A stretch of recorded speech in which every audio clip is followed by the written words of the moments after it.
آگے اللہ سبحانہ تعالیٰ فرماتے ہیں وَإِذْ اور جب تَأَذَّنَ خبردار کر دیا ربکم تمہارے رب نے لَإِن شَكَرْتُمْ البتہ اگر تم شکر کرو گے لَأَزِيدَنَّكُمْ البتہ میں ضرور زیادہ دوں گا تم کو وَلَإِن اور البتہ اگر کفرتم ناشکری کی تم نے ان عذابی بے شک میرا عذاب لشدید البتہ سخت ہے۔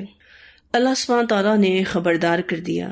یہاں پر تأذنا کا جو لفظ ہے حمزہ ذال نون سے ہے، خبردار کرنے کو کہتے ہیں، آگاہ کرنے کو کہتے ہیں۔ کس کو آگاہ کر دیا اللہ تعالیٰ نے؟ بنی اسرائیل کو، اور ساتھ ساتھ ہم سب کو بھی۔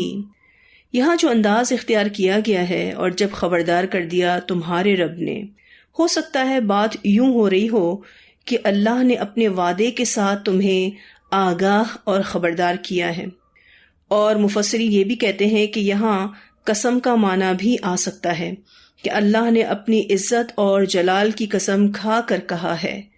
کیا کہا ہے؟ البتہ اگر تم شکر کرو گے البتہ میں زیادہ دوں گا تم کو، اور البتہ اگر ناشکری کی تم نے، یعنی میری نافرمانی کی، نعمتوں کا حق نہ دیا، بے شک میرا عذاب البتہ سخت ہے۔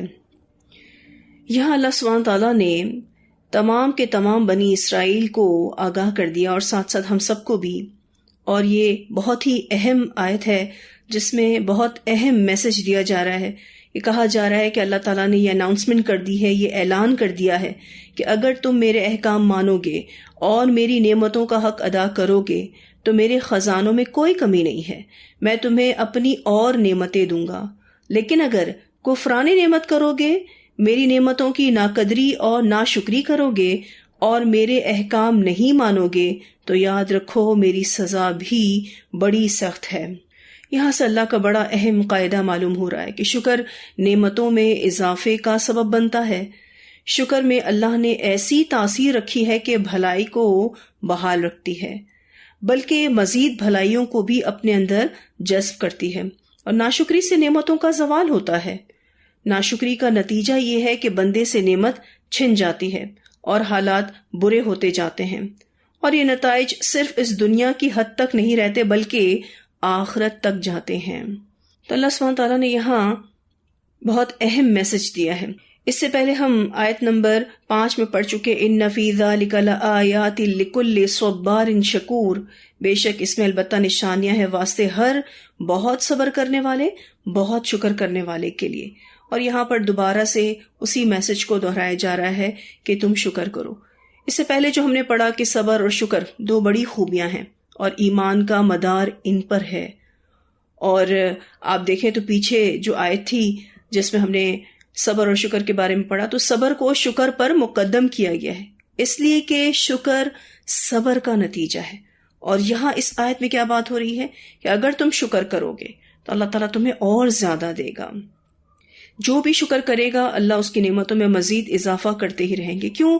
کیونکہ اللہ سبحانہ تعالیٰ کے خزانوں میں کوئی کمی نہیں آتی۔ اللہ کے خزانے بہت ہی بڑے ہیں، اور جو بھی ناشکری کرتا ہے تو اللہ سبحانہ تعالیٰ اس کو دنیا میں نعمتوں کا زوال دیں گے، یعنی دنیاوی نعمتیں اس سے چھن جائیں گی۔ پھر یہ کہ آخرت میں پکڑ ہوگی اور آخرت میں کافروں کا ساتھ ہوگا۔ ان عذابی لشدید، اس بارے میں کچھ روایات آتی ہیں، بہت طویل ایک حدیث ہے۔ سیدنا ابو ہریرہ رضی اللہ تعالیٰ عنہ اس کے راوی ہیں۔ نبی اکرم صلی اللہ علیہ وسلم نے فرمایا بنی اسرائیل میں 3 آدمی تھے، ایک کوڑھی، ایک گنجا اور ایک اندھا۔ اللہ تعالیٰ نے انہیں آزمانا چاہا اور ان کی طرف ایک فرشتہ بھیجا۔ فرشتہ پہلے کوڑھی کے پاس آیا اور کہنے لگا تم کیا چاہتے ہو؟ اس نے کہا اچھا رنگ اور اچھی جلد، کیونکہ لوگ مجھ سے نفرت اور کراہت رکھتے ہیں۔ فرشتے نے اس پر اپنا ہاتھ پھیرا تو اس کا رنگ اور جلد درست ہو گئی۔ پھر فرشتے نے پوچھا تمہیں کون سا مال پسند ہے؟ وہ کہنے لگا اونٹ۔ فرشتے نے اسے ایک 10 ماہ کی حاملہ اونٹنی مہیا کر دی اور کہا اللہ اس میں برکت دے گا۔ پھر وہ گنجے کے پاس آیا اور کہا تم کیا چاہتے ہو؟ اس نے کہا یہی کہ میرا گنجا پن جاتا رہے اور اچھے بال اگ آئیں۔ فرشتے نے اس پر ہاتھ پھیرا تو وہ تندرست ہو گیا اور اس کے اچھے بال اگ آئے۔ پھر اس نے اس سے پوچھا تمہیں کون سا مال پسند ہے؟ گنجے نے کہا گائیں۔ چنانچہ فرشتے نے اسے ایک حاملہ گائے مہیا کر دی اور کہا اللہ اس میں برکت دے گا۔ پھر فرشتہ اندھے کے پاس آیا اور پوچھا تم کیا چاہتے ہو؟ اس نے کہا یہی کہ میری بینائی مجھے مل جائے تاکہ میں لوگوں کو دیکھ سکوں۔ فرشتے نے اس پر ہاتھ پھیرا تو وہ بینا ہو گیا۔ پھر اس سے پوچھا تمہیں کون سا مال پسند ہے؟ اس نے کہا بکریاں۔ چنانچہ فرشتے نے اسے ایک حاملہ بکری مہیا کر دی اور کہا اللہ اس میں برکت دے گا۔ کچھ مدت گزرنے پر کوڑھی کے پاس اونٹوں کا، گنجے کے پاس گایوں کا اور اندھے کے پاس بکریوں کا بڑا ریوڑ بن چکا تھا۔ اب فرشتہ پھر ان کے پاس ان کی پہلی صورت میں آیا۔ پہلے وہ کوڑھی کے پاس گیا اور کہا میں محتاج اور مسکین آدمی ہوں، میرا سب سامان سفر جاتا رہا، اب اللہ کی توفیق اور تیری مدد کے بغیر میں منزل تک نہیں پہنچ سکتا، لہٰذا میں تم سے اللہ کے نام پر سوال کرتا ہوں جس نے تیرا رنگ اور جلد اچھی کر دی اور تجھے بہت سا مال دیا، کہ ایک اونٹ مجھے دے دو تاکہ میں اپنے ٹھکانے پر پہنچ سکوں۔ آپ دیکھیں تو یہاں فرشتے نے اسے اسی طرح بات کو ریمائنڈر کے طور پر بھی بتایا کہ تیرا رنگ اور تیری جلد اچھی کر دی اور تجھے بہت سا مال دیا، تاکہ اس کی نعمت یاد آ جائے۔ اب اس نے ایک اونٹ مانگا تاکہ وہ ٹھکانے پر پہنچ سکے۔ وہ کہنے لگا میرے ذمے اور بہت سے حقوق ہیں۔ فرشتے نے کہا غالباً میں تجھے پہچانتا ہوں، تو کوڑھی تھا، لوگ تجھ سے کراہت رکھتے تھے اور تو محتاج تھا، اور اللہ نے تم پر مہربانی کی اور یہ سب کچھ عطا کیا۔ کوڑھی کہنے لگا واہ، مجھے تو یہ سب کچھ باپ دادا کی وراثت سے ملا ہے۔ بالکل ہی انکار کر دیا۔ فرشتے نے کہا اگر تو نے جھوٹ بولا ہے تو اللہ تعالیٰ تجھے تیری پہلی حالت میں لوٹا دے۔ پھر وہ گنجے کے پاس آیا، اس سے بھی بالکل ویسے ہی سوال جواب ہوئے جیسے کوڑھی سے ہوئے تھے۔ اسے بھی فرشتے نے بالآخر یہی کہا کہ اگر تم جھوٹے ہو تو اللہ تعالیٰ تجھے اپنی پہلی حالت میں پھیر دے، یعنی یہ دونوں ہی اللہ کی نعمتوں کے ناشکرے ہو گئے۔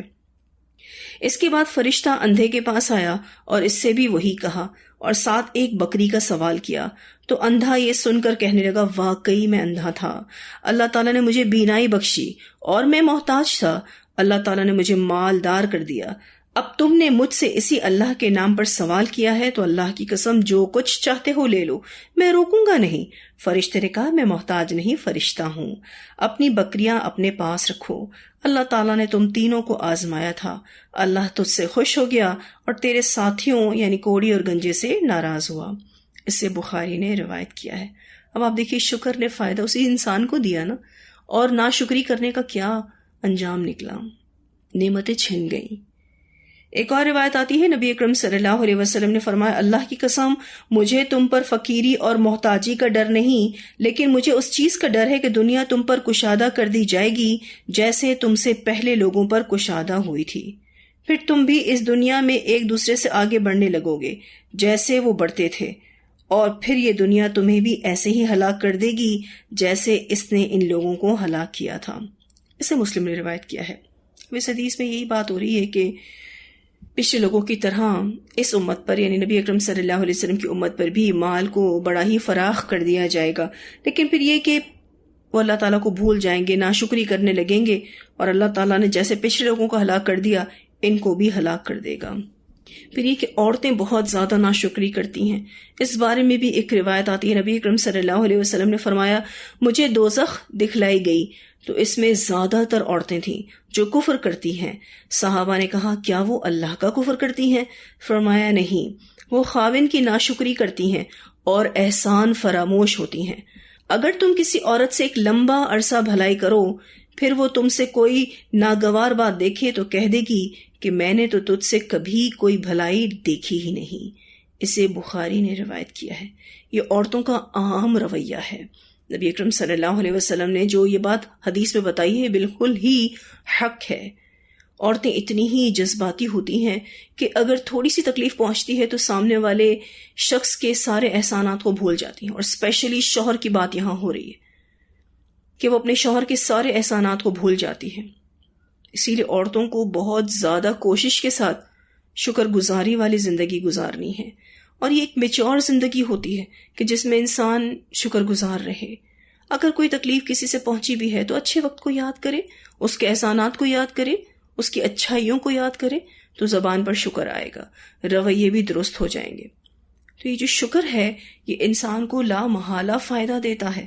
اللہ سبحانہ تعالیٰ نے واضح طور پر سورہ ابراہیم کی اس آیت میں فرما دیا کہ اگر تم شکر کرو گے میں تمہیں زیادہ دوں گا.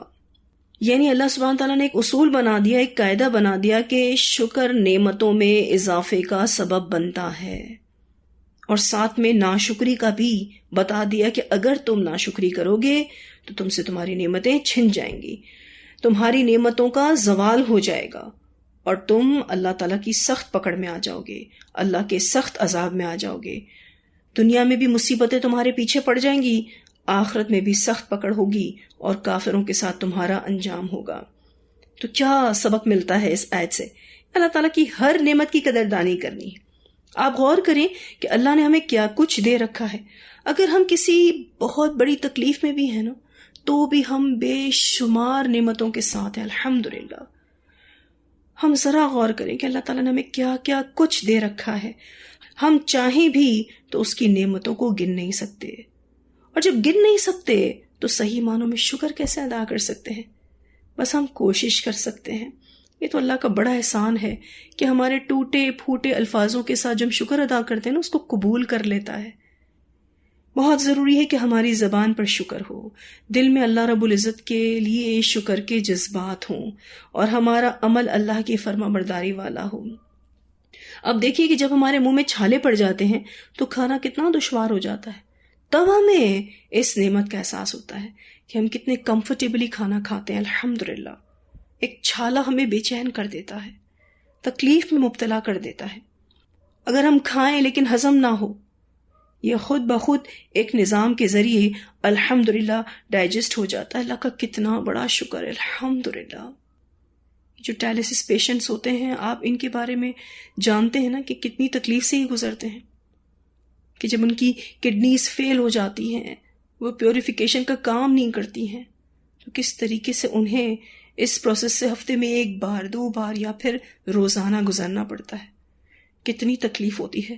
اللہ تعالیٰ نے ہمیں الحمدللہ کتنی بڑی بڑی نعمتیں دے رکھی ہیں. ہم اپنے جسم کو دیکھیں تو ایک خزانہ ہے اللہ کی نعمتوں کا الحمدللہ. پھر یہ کہ اگر ہم سو نہ سکیں تو کیا ہوگا؟ زندگی کتنی مشکل ہو جائے گی. نیند کا آ جانا بہت بڑی نعمت ہے الحمدللہ. اور جب کبھی ہم تکلیف میں ہوتے ہیں اور اللہ تعالیٰ ہمیں سلا دیتے ہیں تو ہم سکون میں آ جاتے ہیں. پھر یہ کہ ہمارے جسم کا درجہ حرارت نارمل ہونا بہت بڑی نعمت ہے. اگر یہ ٹیمپریچر اوپر نیچے ہو تو ہم سب پریشان ہو جائیں. ہمارے پاس بے شمار نعمتیں ہیں الحمدللہ. ہمارا اٹھنا بیٹھنا، چلنا پھرنا، واش روم جانا، اور آپ محتاج ہونا، اپنے کام خود سے کرنا، ہماری فیملیز، ہماری ایکٹیویٹیز، ہم جو باتیں کرتے ہیں، جو اپنی فیلنگز شیئر کرتے ہیں، الحمدللہ الحمدللہ ہمارے پاس بے شمار نعمتیں ہیں.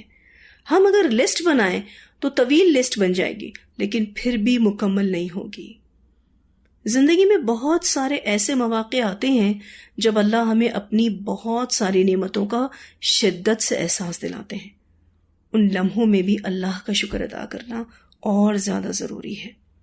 بالفرض جب ہم بیمار پڑ جاتے ہیں تو ہمیں تمام اپنی نعمتوں کا احساس ہوتا ہے، تو اس وقت اللہ کا شکر ادا کریں کہ یا اللہ اچھے دن بھی تو نے ہی دیے تھے الحمدللہ، یہ تکلیف کے دن بھی تیری ہی طرف سے ہیں، تو ہی ان کو اپنے کرم سے دور فرمائے گا. اس تکلیف میں بھی یا رب تیرا شکر ہے الحمدللہ.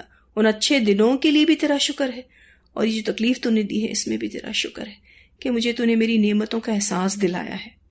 پھر یہ دیکھیے کہ اللہ نے ہمیں زندگی جیسی بڑی نعمت کے ساتھ ان گنت نعمتیں عطا کی ہیں. ہمیں اپنی نعمتوں کا احساس کرنا ہے انشاءاللہ، اور جب احساس ہوتا ہے نا تبھی صحیح معنوں میں انسان شکر ادا کرتا ہے. مسند احمد کی روایت میں آتا ہے کہ بندہ رزق سے محروم کر دیا جاتا ہے جب وہ گناہ کرتا ہے. اس سے کیا پتہ چلتا ہے گناہ کرنا کیا ہے؟ گناہ کرنا ناشکری ہے، کیونکہ ہم اللہ کی دی ہوئی نعمتوں کو اس کی نافرمانی میں استعمال کرتے ہیں تو اس کی بڑی سزا ہے.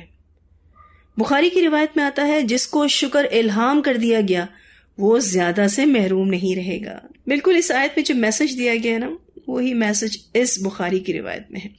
یہاں اس حدیث میں جو بات ہوئی کہ جس کو شکر الہام کر دیا گیا، یعنی اللہ تو نیکی کی توفیق دیتا ہے، جو بھی اس کو لے لے گا تو اس کی دنیا اور آخرت دونوں اچھی ہوگی، وہ زیادہ سے محروم نہیں رہے گا. نعمتوں کا صحیح استعمال کیا ہے. پہلی بات دل اقرار کرے کہ اللہ ہی ہے جس نے یہ سب نعمتیں دی ہیں، یعنی دل میں اللہ کے لیے شکر کے جذبات ہوں. پھر یہ کہ زبان سے اظہار ہو، باقاعدہ الفاظوں کے ذریعے، بلکہ بہترین الفاظوں کے ذریعے اللہ کا شکر ادا کیا جائے. پھر یہ کہ عمل سے بھی شکر ادا کیا جائے. مثلا اللہ نے مال دیا ہے تو اچھے، جائز اور حلال کاموں میں اس کو استعمال کیا جائے، اللہ کی اطاعت میں اس کو خرچ کیا جائے. پھر یہ کہ نعمتوں کی ناشکری کیا ہے. پہلی بات یہ ہے کہ اپنا کمال سمجھنا، یہ کہنا کہ میری قابلیت ہے، زبان سے بڑی بڑی باتیں کرنا، اللہ کی نافرمانی والے کام کرنا. تو اللہ تعالی ہم سب کو اپنی نعمتوں کا صحیح معنوں میں شکر ادا کرنے کی توفیق عطا فرمائے. ہر وقت اللہ کا شکر ادا کرتے رہنا ہے. اگر مشکل حالات ہیں تو بھی اعلیٰ ترین صبر یہ ہے کہ انسان تکلیف میں بھی شکر ادا کرے.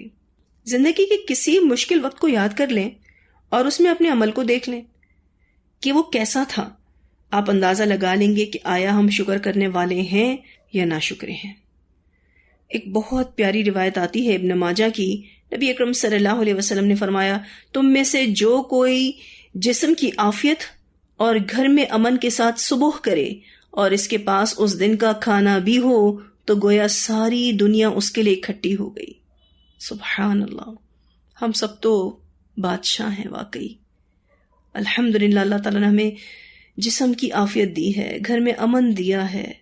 پھر یہ کہ ایک دن کا نہیں کئی دن کا کھانا ہمارے گھروں میں موجود ہے. الحمدللہ ہم جتنا بھی شکر ادا کریں کم ہے. اس حدیث کے اعتبار سے اپنی زندگی کا جائزہ لینا ہے. پھر دیکھیں کہ کیا واقعی ہم اللہ کی نعمتوں کا شکر ادا کرتے ہیں، کیونکہ شکر ادا کرنے کے لیے نعمتوں کا احساس بہت ضروری ہے. اب ایک ہوم ورک لکھیں کہ نعمتوں کی لسٹ بنائیں گے، اور یہ کام صرف اور صرف اس احساس کو بڑھانے کے لیے ہے کہ ہم کتنی نعمتوں کے ساتھ جی رہے ہیں.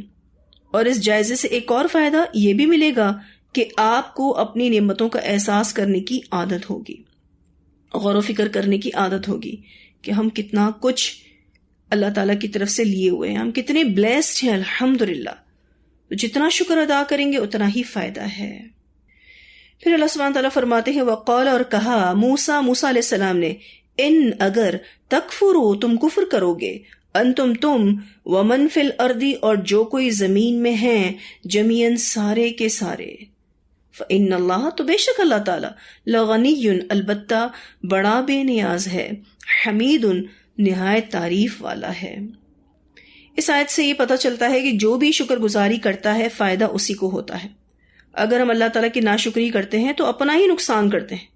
اللہ کو اس ناشکری سے کوئی فرق نہیں پڑتا، اس کا کوئی نقصان نہیں ہوتا. اللہ تو بے نیاز بادشاہ ہے، وہ اپنی ذات میں تعریف والا ہے. ایک روایت آتی ہے رسول اللہ صلی اللہ علیہ وسلم نے فرمایا، اللہ تعالیٰ فرماتا ہے، یہ حدیث قدسی ہے، اے میرے بندوں تم میرا نقصان نہیں کر سکتے اور نہ مجھے فائدہ پہنچا سکتے ہو. اگر تمہارے اگلے اور پچھلے، تمہارے آدمی اور جن سب ایسے ہو جائیں جیسے تم میں بڑا پرہیزگار شخص ہو تو میری سلطنت میں کچھ اضافہ نہیں ہوگا. اور اگر تمہارے اگلے اور پچھلے، تمہارے آدمی اور جن سب ایسے ہو جائیں جیسے تم میں سے سب سے بدکار شخص ہو تو میری سلطنت میں سے کچھ کم نہیں ہوگا. اے میرے بندوں اگر تمہارے پہلے اور پچھلے اور تمہارے انسان اور جن ایک میدان میں کھڑے ہو جائیں اور مجھ سے مانگیں اور میں ہر انسان کے سوال کے مطابق اسے دے دوں تو اس سے میری بادشاہت میں اتنی بھی کمی نہیں آتی جتنی دریا میں سوئی ڈبونے سے اس کے پانی میں کمی آتی ہے. اسے مسلم نے روایت کیا ہے. تو ہمارا رب تو ایسا بے نیاز ہے، اسی لیے فرمایا فإن اللہ لغنی حمید، بے شک اللہ تعالیٰ یقیناً بڑا بے پرواہ بے حد تعریف والا ہے.